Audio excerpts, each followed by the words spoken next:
talk about transportation, but I think Okay. Mrs. Brock already kind of hit that. Unless you have questions concerning that.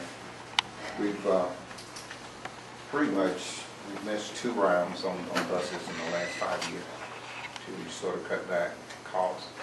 And it's, as you know, we've leased buses for the last 5 years also, every time we purchase.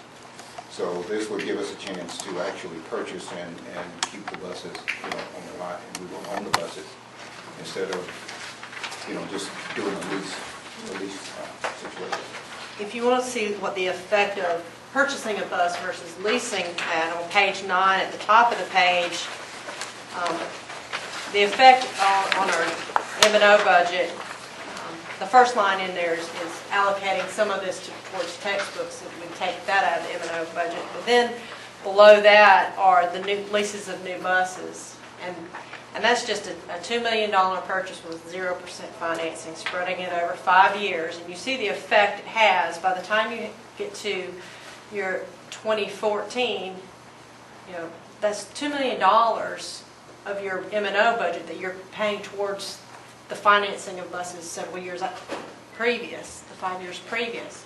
So if we can actually start purchasing and let our existing lease payments run out, then we'll be in a really good position in 5 years where we're not pushing our M&O monies just to pay for things that we needed 5 years previous.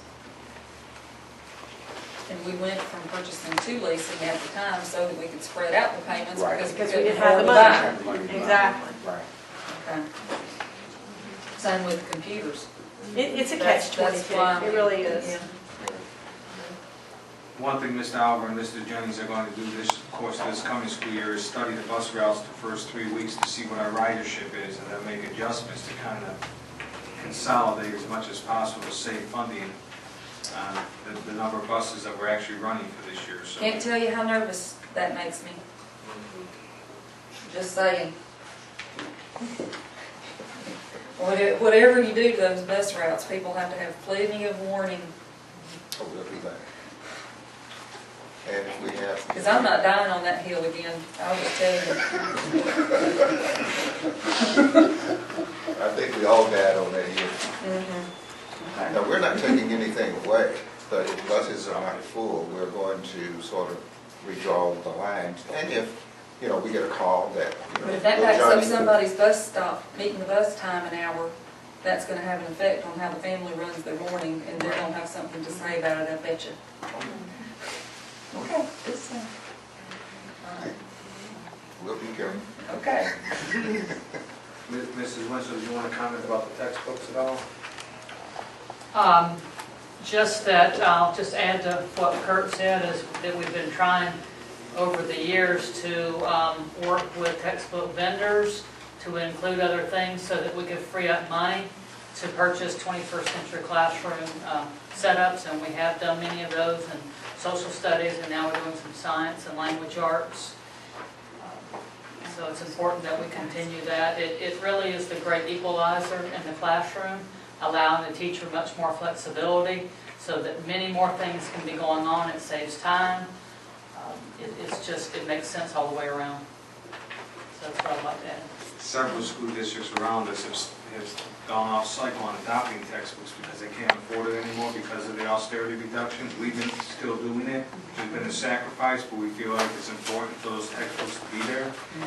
And if we could use this kind of funding to purchase the textbooks, that will help a great deal, so that we can continue to provide them as we have in the past. And textbooks are adopted on a 7-year cycle, so if you miss one, you're talking about a 14 years 14-year-old out book before you adopt another one. And we used to be on a 5-year adoption cycle. Some school systems have funded all of their textbook adoption with the SPLOST, and we spend between $1.5 and $2 million a year on textbook adoption, and we could, adjust the budget, say we want to put, $10 million towards textbooks. But you have to remember, at the end of the SPLOST, if it's not renewed, then you're going to have to dig back into your regular M&O and find the $2 million. That is a huge danger of, kind of living beyond your means on something On a like SPLOST that. and then. Exactly. So- Thought of that. Personally, I don't have a problem with supplementing it, but you're reminded every year that you are having to come out of the M&O budget for a portion of that. Maybe textbooks will be obsolete before 5 years. Well, we would love for that to happen. It'd all be online. Kurt would love that, right? We're working that one. Pushing. All right, so Mr. Sport, if he has any comments concerning the security, I know you and Mr. Campbell have come up with a plan on that. We're just planning on doing the control access at the elementary schools. We've got it in several now, the one at East Fayette and at Birch Elementary has worked real well this past year. And that does not have the camera monitoring system, but it does allow teachers to use a key fob to enter the building, so when they go for recess, they can take the children out, the doors are still locked, and they can use a key fob to return.